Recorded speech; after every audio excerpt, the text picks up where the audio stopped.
रंग। एक चीज याद मुझे आ रही है आपके शो पर ये कॉफी देखकर, और जो विशियसनेस, पॉलिटिकल विशियसनेस चल रही है ना माहौल में, तो बशीर बद्र साहब का एक शेर याद आ रहा है कि खुले से लॉन में सब लोग बैठें चाय पिएं, खुले से लॉन में सब लोग बैठें चाय पिएं, दुआ करो कि खुदा हमको आदमी कर दे। क्या बात है, क्या वाह वाह, ये तो आज आदमी की जरूरत है आज की, बाकी भाई तो वो आप- खुला सा लॉन हो, हमने तो एक अच्छा, दिन लेकिन मैं खुले कह से लॉन में राहुल गांधी, मोदी जी और सब लोग बैठे हुए चाय पी रहे हैं। जैसे वो मोदी जी ने ओबामा को चाय पिलाई थी एक कप से खुद डाल के, ऐसे वो राहुल गांधी जी के लिए भी चाय बना रहे एलओपी हैं। बन गए अगर राहुल गांधी, तो शायद ऐसी मीटिंग्स हो हमने भी चर्चा की थी ना। बन जाना चाहिए इसीलिए, तो इसलिए मोदी जी और साथ साथ बैठेंगे भी कई इसीलिए बार। बन जाना चाहिए। अरे मैंने भी ऐसी जैसे सर शेर लिख के लाया ना, आजकल मैं कोशिश करता हूँ कि एक शेर तो जो है वो मारा जाए, है ना सर। तो अब किसी नोन शायर का तो मैंने मिला नहीं। ये ऐसे मत बोलिए, नहीं तो अब शेरों का शिकार प्रतिबंधित। तो ये दो सस्ती सी लाइनें मैंने खुद ही लिख डाली थी। ये यूं ना हर किसी को शक की निगाह से देखा करो, क्या बात है। यूं ना हर किसी को शक की निगाह से देखो, यूं ना हर किसी को शक की निगाह से देखो, दोस्त भी मिल जाएंगे, जरा आजमा के देखो। क्या बात, वाह क्या बात, तो क्या सस्ती बात, सी नहीं है, तो महंगी लग रही महंगी लाइन है ये। आजमाओ तो सही। नहीं नहीं, ये तो अनुभवजन्य लाइन है। है। अनुभव जैन ने लाइन हर चीज पे शक। हर्षवर्धन त्रिपाठी जी, शांति गुप्ता जी, हमारे रोज के मेहमान।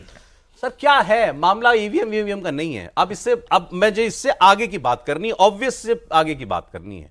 प्रॉब्लम ईवीएम में नहीं है, प्रॉब्लम आदमियों में है। जैसा आपने कहा कि काश हम आदमी हो जाएं। प्रॉब्लम यह है इस वक्त ऑपोजिशन की कि नरेंद्र मोदी क्यों बैठा है वहां पे, ये कैसे बैठा है, और जनता के मन में यह शक डाले रखो कि ये इसको जनता ने नहीं बैठाया, इसको तुमने नहीं बैठाया, तुम तो इसको हटाना चाहते हो, ये अपना तिगड़े मिडियम लगा के वहां किसी तरह जमा हुआ है। लगता है आपको ऐसा? कुछ बात ऐसी है, वही वाली बात होगी कि उसे किसी की मोहब्बत का इतबार नहीं, उसे जमाने ने शायद बहुत सताया होगा। सताया तो बहुत है। तो इसलिए उनको अब किसी भी चीज़ पे एतबार नहीं है। मसला ईवीएम का नहीं है, मसला पूरे चुनाव प्रणाली का है, फिर इलेक्शन कमीशन का है, फिर बहुत सारी चीज़ों का, हर चीज़ पर सवाल खड़े हुए हैं ना। अब ये दुविधा तो है ही कि प्रधानमंत्री बन गए, फिर से तीसरी बार बन गए। कहा, कोशिश की गई थी कि भाई बहुमत नहीं मिलेगा तो नहीं बनेंगे, 240 के बाद भी बन गए क्योंकि एनडीए को बहुमत मिल गया, 293 हो गए। और तमाम कोशिशों के बाद जो मेहनत की उन्होंने, मैं ये नहीं कह रहा कि उन्होंने कोई बेईमानी से, लेकिन वो सत्ता तक नहीं पहुंच गए। तो वो एक परेशानी है, वो एक तकलीफ है। लग रहा था कि इस बार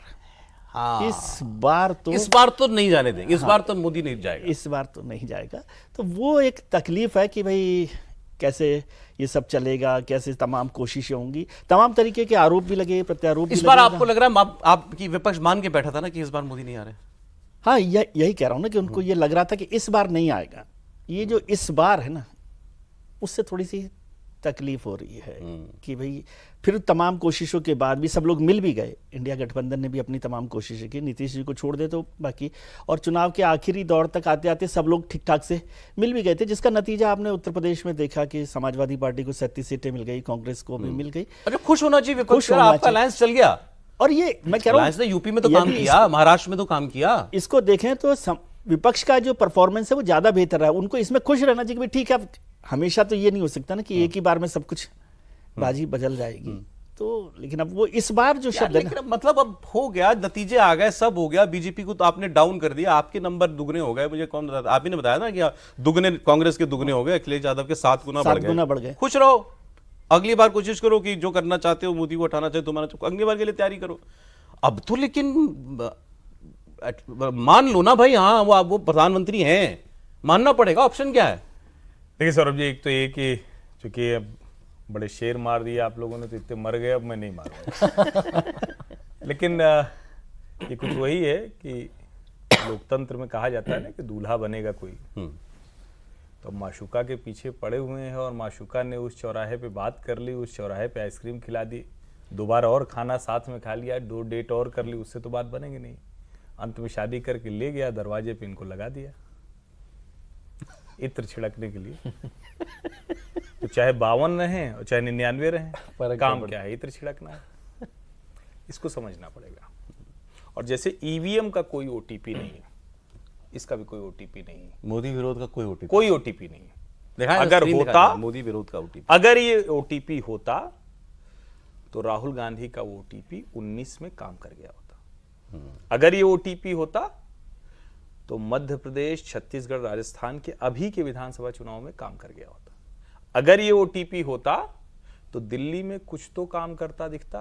हम्म, तो ओटीपी है नहीं।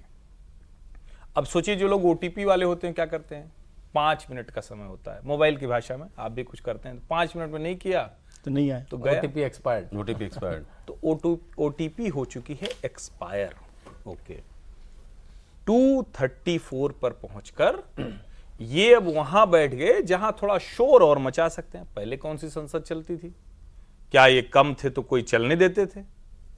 तो अब उनको साफ दिख रहा है कि नरेंद्र मोदी फिर से अगले 5 वर्षों तक सत्ता में रहेगा। वो तो जाके इटली में जाके G7 भी हुआ है और कलेजे पे सांप लौटने लगे।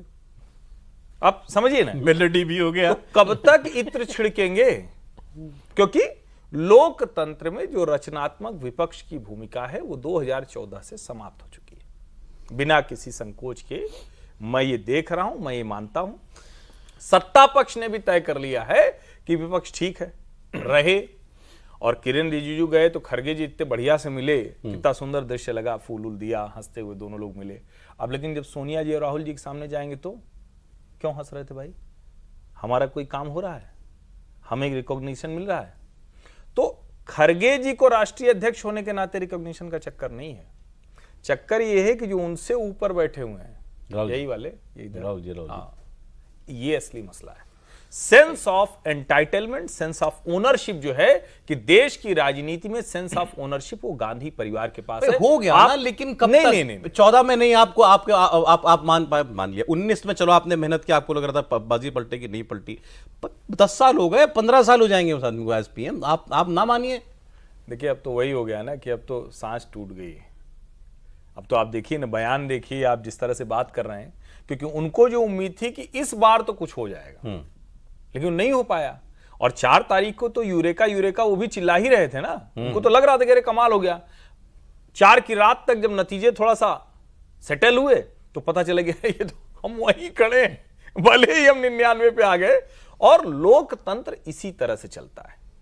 अब आपके पास 5 वर्ष हैं, गंभीरता से आइए, वन टाइम पासवर्ड खोजना बंद कीजिए। राजनीति लोकतंत्र में भरोसा जताने के लिए, जीतने के लिए आपको लगातार काम करना पड़ता है। ये वाला तमाशा बंद कीजिए, नहीं तो अब दूसरी बार जब होगा तो शायद फिर से स्लाइड शुरू हो जाए।